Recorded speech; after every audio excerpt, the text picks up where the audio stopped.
I'm Allie Zendrian, Editor-in-Chief of Brand News, and this is the Financial Services News You Might Have Missed podcast. This is where I uncover news gems that might not have gotten their full chance to sparkle, and I dust them off a little bit. I'm joined by my trusted co-host and my personal financial advisor, Brandon Galisi of Galisi Financial. Brandon, how's your day been going? My day's been pretty good. I'm a few hours behind you out here on the West Coast, so your day's wrapping up, and I've got a little bit more after the podcast today. But overall, it's been a solid day. Already took Perla for her walk, so she's all happy, content, and excited for another fun conversation today. But what about you? How's your day? How's your week going? Right, I'm getting to it's starting to get dark outside, and I'm a little bit in denial that as you drive past things, and it's like, gosh, it seems like it's like midnight. Now it's 6 p.m. But yes, day's been good. Steadily busy, but good. Nice. Yeah, good to hear. Thank you. So our first piece of news this week is from the CFP Board. It had a report on how AI will be part of financial planning's future. The organization's AI working group evaluated 4 potential futures for the profession with AI entangled in it. Those were financial planner's best friend, where it was the trusted co-pilot to the advisor. My AI, where AI native firms thrive while financial planners get displaced. The full circle finance, where AI setbacks show the need for human-centered advice. And Silicon Valley joins Wall Street, where the market splits between low-cost AI options and high-touch human service. So big swath of options in there, and it seems like everything in between. I would love to get your thoughts as an actual financial advisor on where you think that AI is going to go. I really like the co-pilot or the support from kind of the different options chosen there, because I think that's how, with even some level of integration even now, but moving forward over the next several years, it should make advisors more efficient. And if advisors are able to be more efficient, again, I feel like I'm a broken record on this podcast of always asking, what is the purpose of AI? How can it automate the things that should be automated? How can it take care of tasks that are important and likely valuable, but don't need a personality or any human being to necessarily do them? So again, I think the advisors that lean on AI for that kind of thing, again, they're co-pilot, if you will, focus on those meaningful conversations like we touched on a lot last week, and having really good client meetings and delivering that great client experience, delivering great value using AI to support that. I think those are going to be the firms that thrive, because I just don't see our entire industry by any stretch getting completely displaced from AI. But curious to hear your thoughts, even from, we'll call it the client side. First, not taking it from that perspective, but just adding some more industry color. So actually, Asset Map just had a report that came out today about an event that they had this summer. It's the one that we were all drooling and having FOMO over. It was called Advice Engagement. So one of the points in that report that really stuck with me is that one of their findings was that memory gets automated so humans can focus on the in-the-moment meaning. So there are a lot of ways of pointing to, like, look, at the end of the day, data is data. So I think that you've sort of said the same thing, like ChatGPT could make me a financial plan, but at the end of the day, I don't want to take ChatGPT's output as far as a financial plan, because I want somebody's expertise to know that XYZ makes sense for me. I have very particular circumstances, which, as I'm thinking about it more, I feel like everybody thinks that their circumstances are very particular.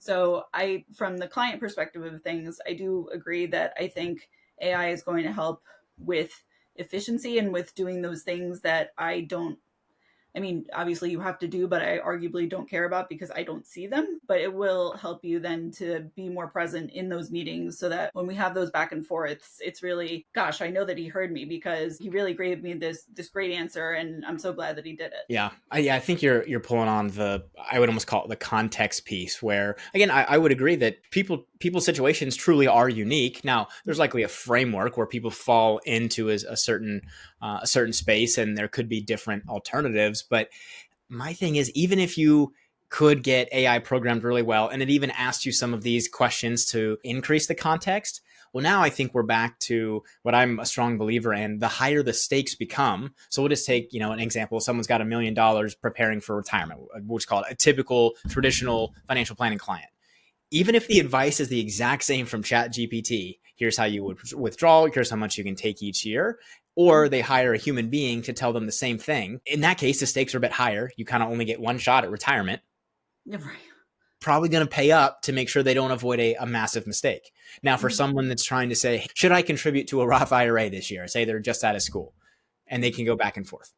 They could probably get an acceptable answer because let's say worst case, they screw something up a little bit or don't use a Roth or something else.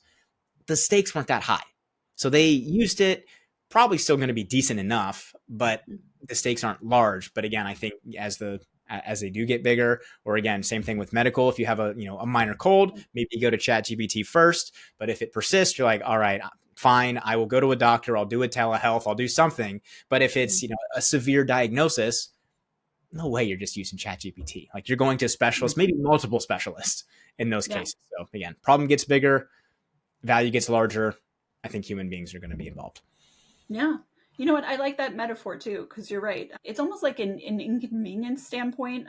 So if I'm mildly inconvenienced, I'll just deal with it on my own. If I am like bleeding debt or literally bleeding in the circumstance that you said, and it seems not to want to stop, I need to reach out to somebody to help me. So I love that in there. I was just thinking, so related to the asset map report, it was talking about trust as being that bit of currency between advisors and clients. And when you think about it, so at least from my standpoint, can I trust ChatGPT? On the one hand, like it has all the available information to it, so arguably you can. But on the other hand, I've used it myself and come across circumstances where it's not correct.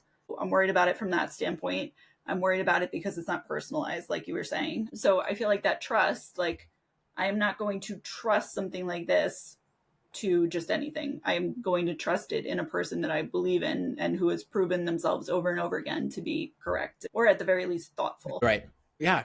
And you're going to be more likely, I would hope, that you would take my advice versus, even if it is the same thing from ChatGPT, as human beings, oftentimes the issue isn't the knowledge. We don't have a lack of knowledge. We've had the internet. I mean, even on the internet, you could gain a lot of information, of course, about finances and financial planning. Obviously, it can feel a bit more, or it is a bit more specific now with things like ChatGPT, but it's in the taking action. Like I could put together a financial plan for 100 different people and they might not take action still. But typically, again, I think a human being helps with that. If they're thoughtful, they're empathetic, they actually tailor that financial plan to the person and take their, again, genuine life experiences and uniqueness, and they factor that in, going to be much more likely to do it.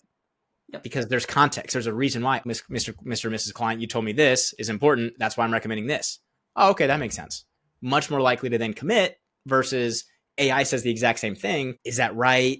Is it hallucinating? There's less trust, to your point. That's the TLDR. There's less trust with that, which is what you said. It was a good TL. I was willing to wait for that one. Fair. I should have just led with that. Yeah, trust is very important. And again, I feel a key difference. Oh, all good. As far as AI related to financial planning, actually, the Financial Planning Association is going to have a really big announcement related to AI and the future of the profession in the beginning of next year. So I'm just planting that seed in everybody's head. You will remember this at some point when we come back to it, and you will say, "Allie told me that this was important." It's important. Ooh, all right, yeah. No, looking forward to that next year. Yeah. Our second piece of news for the week is from Principal Financial Wellbeing's Index, which showed a widening outlook gap between small and medium-sized businesses and larger institutions. 45% of U.S. business decision makers are optimistic about the economy for the next year. That's 40% of SMBs, small and medium-sized businesses, and 53% for larger firms. But despite that dour outlook, 51% of SMBs anticipate that they're going to grow over the next year. With all of those numbers and feelings and whatnot, was there anything that you took away from this report? Yeah, honestly, that last statistic that you shared, that while it was a good portion of business owners were nervous or worried about the economic outlook, but then 61% of them expect to grow over the next year. I thought that was interesting because then that kind of does show the difference. Again, each business can be a bit different, but how much control do they have? Certain businesses might directly be impacted by tariffs, and maybe they're a bit more concerned about it. Other businesses, besides the stock market, mine's not really impacted. Yours isn't really impacted directly, at least from tariffs. So maybe that's a portion of it, or it's just each business owner thinks that they're special and unique and will grow in any circumstance. So it could be really any of the above. Not 100% sure, but I did find that interesting that there was a bit of a disconnect. But yeah. What were some of your other key takeaways? It's interesting what you said, the word control. So I would sort of agree as far as the state of the economy. I don't I don't know that I have a particular feeling one way or the other about it, but as far as what's in my own purview, I could say, you know what, yes, I've planted these seeds. They look like they're going to harvest. Obviously, as a business owner, you think that something's going to happen, and then somehow it takes like 6 months longer than you thought that it was going to for whatever reason. But I think, to your point, it's about knowing what you've done in the past and the fact that you can control that versus the economy, whatever could happen. Somebody could say something and all of a sudden something blows up. Right. Yeah, exactly. And I think we had talked about this on the podcast before, kind of along these same lines, Allie, is with that control piece, you now have multiple bosses, if you will, right? If you think of each client as an individual boss in that sense, where, if one of our clients leaves us, we're going to be bummed, but it's not all of our income all at once. Yeah. Whereas if a company, you could be the best at your job, a rock star in your role, but if your company is laying off and downsizing and that role is no longer available, it wouldn't matter how great you are. So I think that is a bit of the difference too. And especially when we're business owners, at least do things, prospect more, send more LinkedIn DMs, do these different tasks that if we lose a client, we have maybe more time, dedicate that time to then replacing that or even growing the income. So yeah, I do think probably part of it comes to this control piece, which is why maybe business owners are a little bit more confident, even if they're not, 100% sure what the economy as a whole might do.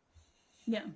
And it's interesting. So you saying that concept of like each client is basically on some level my boss. That's basically how I explain it to my daughter is so-and-so my boss, because it's hard to explain to a 6-year-old. Like I sort of have coworkers, I sort of don't. It's an interesting framework versus the traditional, you go to an office, there's a water cooler, you have XYZ number of employees that are your colleagues, there's your boss. It's interesting. Right. Yeah. I guess I haven't really tried to explain business to a 6-year-old, but that makes a lot of sense because sometimes even adults are like, oh, you can take this day off. You're fine. You're your own boss. I'm like, okay, there's a difference. Yeah. Just because you have control. Yeah. You physically, can you anytime you want? Sure.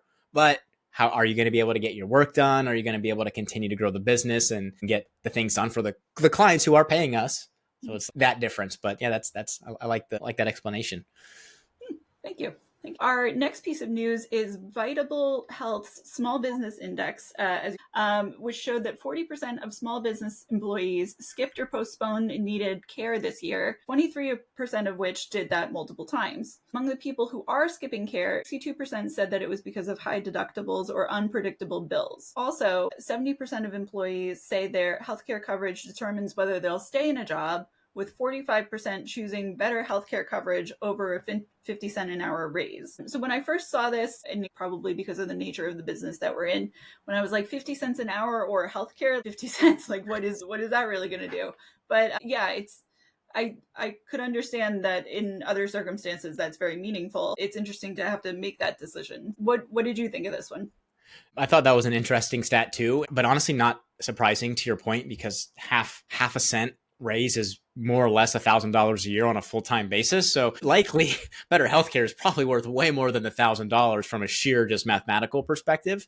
But again, we didn't see specific data, but I wouldn't be surprised if there could be either a meaningful raise or much better healthcare, because healthcare is just very expensive. So even this could be a $5,000 a year raise, a better healthcare plan might be an additional $5,000 a year or more. I mean, depending on the situation. So I'm not surprised though that I think that 70% number are staying potentially at a job for healthcare. I mean, I've worked with some people that in their mind, they have to work until 65 because of this healthcare. And that's their sole thing. And each situation is different, but sometimes you can be work optional sooner. If you enjoy your work to some degree, that's fine, different conversation. But if you're absolutely miserable, you might right now be able to retire and just pay higher costs of insurance for a few years, or take a massive pay cut, do something you enjoy, get health coverage too. So that's more in the case of someone retiring, but healthcare is impacting whether you're in the accumulation phase or you're in retirement or nearing retirement. Definitely one of the top considerations. Yeah. And it does make you think, so especially so us being small business owners, the difference between healthcare. So when you get it from a company, it just seems maybe because you don't see that subtraction out of your paycheck, it's not a regular part of your thought process or whatnot. It just seems as if like, oh, it's taken care of, the copays aren't too bad, blah, blah, blah. You have to go take care of your own insurance and you're paying of dollars a month to get coverage, which at least in my case, being like a solopreneur, was not great. Oh, I could totally understand somebody's thought process and saying, especially if I have pre-existing conditions, or I think I'm going to be experiencing something like a pregnancy, or I'm going to need a hip replaced or whatever it is, that healthcare would be an increasingly important part of the conversation. Right. Absolutely. Again, I feel any stage of life, and specifically the article called out unknown medical expenses. I think that's one of the most scary things. I mean, I talk about tax planning, and one of the biggest goals is to at least not have a surprise. If you know you're going to owe 10 grand, it stinks, but you're prepared for it. It's not going to be a shock.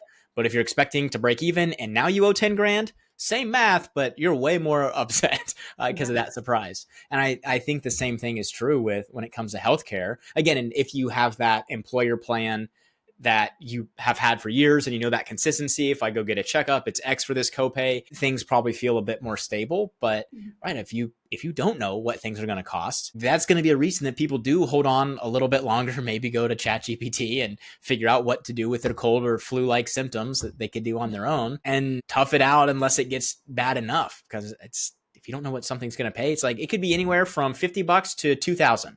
It's like, whoa, I don't know. Is it going to be closer to which side? You know, can definitely be a scary thing about going to the doctor. It does make you wish that there could be some more transparency or just some more clarity as to, like, it's going to be, to your point, that the ballpark isn't 50 and 2,000. It's going to be somewhere between 500 and 7. And you're like, well, I mean, 7 is more than 5 and I'm not happy about it, but at least I know, give or take, I should probably set aside $600 because XYZ is going to happen to me. But the fact that we do have these just either A, unknown, or B, there's just such a wide difference in between the two things.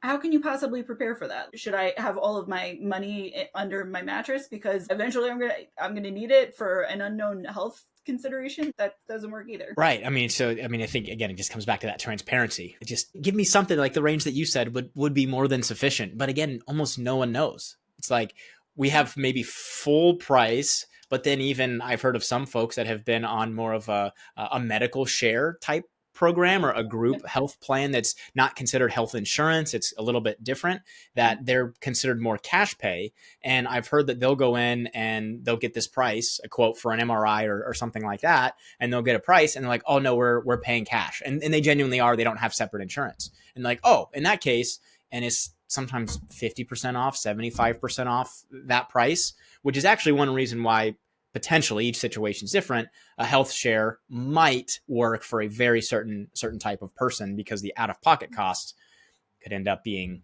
potentially lower. So many nuances in all of what I just said, but just even knowing that after hearing those stories, how it could be vastly different for whether you're paying cash or insurance. And now it's like, how are we possibly ever going to get even a tight estimate if the range is that vast? And truthfully, oftentimes I think even the person up front, no disrespect to them, they also don't know.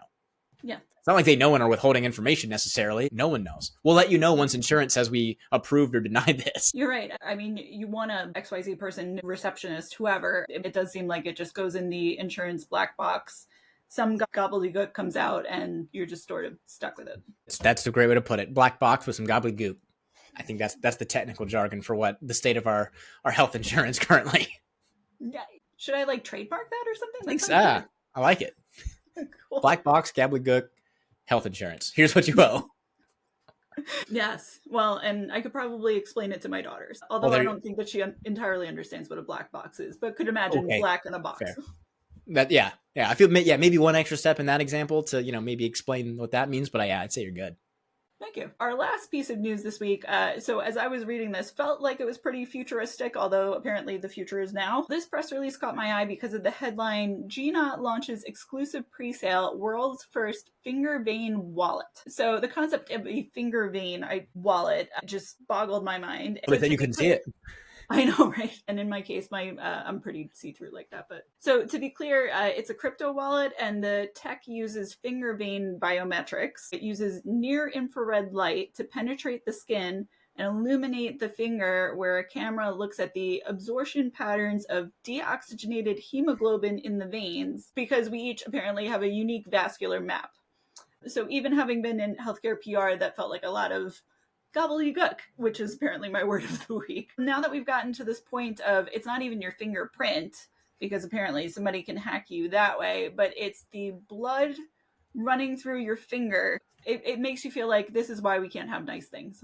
I'm honestly just really impressed and glad that you read that one sentence, because I didn't understand half of it when I read it the first time. Still pretty unclear as to exactly what it does, other than apparently we've got the even more unique than a fingerprint, or more challenging to potentially hack. So, I mean, I guess I'm not ultimately surprised that we're going to continue to get better and better on security from, apparently, if people are hacking fingerprints, or there's the face IDs that we use a lot. So, I mean, with increasing cybersecurity, and I guess there's also going to be increasing biometrics like this. But yeah, I never heard of anything of finger vein, not fingerprint, the vein and the vascular system. And you said something about hemoglobin, and that reminded me of a science class I took forever ago. Don't exactly even know, but it sounds interesting. Yes, it does.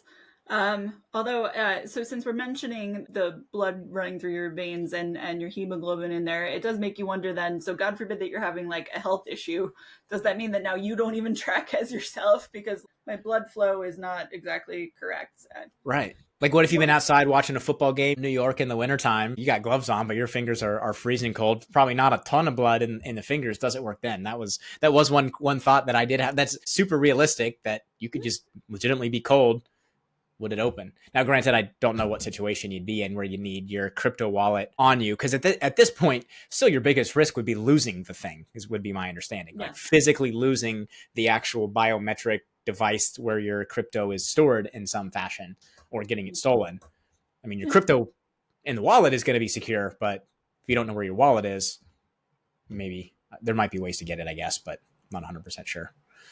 You know, from the little bit that I've experienced, it depends on the kind of wallet. In some cases, it's just, nope, good luck. Right. Yeah. I've heard people like had Bitcoin on some sort of old wallet or old hard drives that they now can't find, or like going to the dump trying to look for it because they accidentally threw it away when it wasn't valuable. Yeah. So I was wondering if there was any of the same. That would be talk about some FOMO, or just some mental health things going on there. If you potentially had even just a single Bitcoin on something, right, and you lost it, that'd be tough. It would be. Tough day. But may we not experience that? Yes, absolutely. So as we're heading into Thanksgiving week, just wanted to wish everybody a happy time. Thank you, as always, for putting up with these things, and even things like finger veins and deoxygenated hemoglobin in veins. I appreciate it. Yeah, no, it was a lot of fun. Again, I didn't understand all the jargon for the last one, but still interesting, and a lot of other fun topics that we got to talk about today. So I'm grateful for the podcast too. This is a lot of fun, and yeah, just looking forward to more exciting episodes. Thank you, sir. Yep, absolutely.